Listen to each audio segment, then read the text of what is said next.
Firman Tuhan dalam 1 Tesalonika 5 ayat 18 berkata, mengucap syukurlah dalam segala hal, sebab itulah yang dikehendaki Allah di dalam Kristus Yesus bagi kamu. Emosi jiwa. Sahabat penginjilan Kristen yang dikasihi Tuhan, Shalom, damai di hati.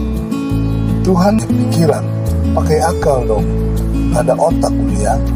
Jangan begitu Nanti kalau dibalikin sama yang dikatain gimana? Sama-sama gak ada otak dan pikirannya dong dua-duanya. Lagian tidak baik ngatain orang seperti itu, dosa. Sahabat penginjilan Kristen yang dikasihi Tuhan, sedikit banyak emosi mempengaruhi karakter manusia dalam berperilaku. Emosi adalah perasaan yang ada dalam diri seseorang dan akan keluar ketika menghadapi suatu peristiwa. Emosi bisa berupa marah, senang, sedih, bahagia, duka cita, sukacita, dan lain sebagainya. Mari kita lihat bagaimana cara mengelola emosi menurut Alkitab agar kita tetap menjadi orang yang layak di hadapan Tuhan dan memberkati orang di sekitar kita. Yang pertama, emosi marah. Firman Tuhan dalam kitab Amsal 14 ayat 29 berkata, orang yang sabar besar pengertiannya, tetapi siapa cepat marah membesarkan kebodohan. Di dalam Efesus 4 ayat 26, firman Tuhan berkata, apabila kamu menjadi marah, janganlah kamu berbuat dosa. Janganlah matahari terbenam sebelum padam amarahmu. Saudaraku yang terkasih dalam Tuhan, firman Tuhan ini mengajarkan kita untuk tidak terus dalam amarah. Jika jadi marah, janganlah disimpan. Sebisa mungkin amarah itu dilupakan setelahnya. Perbesar sabar dalam menghadapinya. Berhikmat Tuhan agar kebodohan tidak menguasai. Karena firman Tuhan bilang, cepat marah memperbesar kebodohan. Berikutnya, emosi senang. Roma 15 ayat 1-3 berkata, kita yang kuat wajib menanggung kelemahan orang yang tidak kuat dan jangan kita mencari kesenangan kita sendiri. Setiap orang di antara kita harus mencari kesenangan sesama kita demi kebaikannya untuk membangunnya. Karena Kristus juga tidak mencari kesenangannya sendiri, tetapi seperti ada tertulis, kata-kata cercaan mereka yang mencerca engkau telah mengenai aku. Artinya bahwa janganlah kita mencari kesenangan sendiri. Kita harus saling menopang dalam kebersamaan. Jangan mencari kesenangan di atas penderitaan orang lain. Firman Tuhan berkata, Yesus Kristus tidak mencari kesenangannya sendiri. Kristus rela menderita demi kesenangan atau keselamatan banyak orang. Berikutnya, emosi sedih. Pernah ada seorang tua yang memberi nasihat. Begini katanya, kalau kamu senang, jangan terlalu senang. Kalau kamu sedih, jangan terlalu sedih. Saya mengartikan itu sebagai kalau kita melakukan sesuatu, sewajarnya saja, jangan berlebihan. Demikian juga kalau kita mengalami sesuatu, terimalah dengan sewajarnya.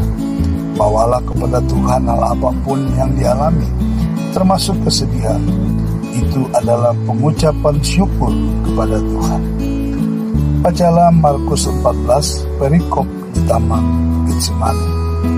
Yesus datang berdoa kepada Bapa ketika ia dalam kesedihan yang amat sangat. Markus 14 ayat 34-35 berkata, lalu katanya kepada mereka, hatiku sangat sedih, seperti mau mati rasanya. Tinggallah di sini dan jaga-jagalah. Ia maju sedikit, merebahkan diri ke tanah dan berdoa, supaya sekiranya mungkin saat itu lalu daripadanya. Berikutnya, emosi bahagia. Bahagia adalah perasaan atau suasana hati ketika seseorang mendapatkan apa yang diinginkan, momen atau peristiwa tertentu. Biasanya bukan ketika mendapatkan sesuatu berupa benda mati. Sering kita mendengar bahagia dicari oleh banyak orang. Banyak juga orang yang membuat istilah seperti berikut. Bahagia itu sederhana. sederhana, berbahagialah. Tetapi yang lebih luar biasa, bahagia adalah ketika kita mendapatkan Yesus Kristus Tuhan dan mewartakan kebenarannya agar orang-orang menerima kabar baik dan diselamatkan. Firman Tuhan berkata, berbahagialah orang yang membawa damai, karena mereka akan disebut anak-anak Allah. Berbahagialah orang yang dianiaya oleh sebab kebenaran, karena merekalah yang mempunyai kerajaan surga. Berbahagialah kamu jika karena aku kamu dicela dan dianiaya, dan kepadamu difitnahkan segala yang jahat. Bersukacita dan bergembiralah, karena upahmu besar di surga. Sebab demikian juga telah dianiaya nabi-nabi yang sebelum kamu. Matius 5 ayat 9-12. Bacalah kitab Matius 5 perikop ucapan bahagia.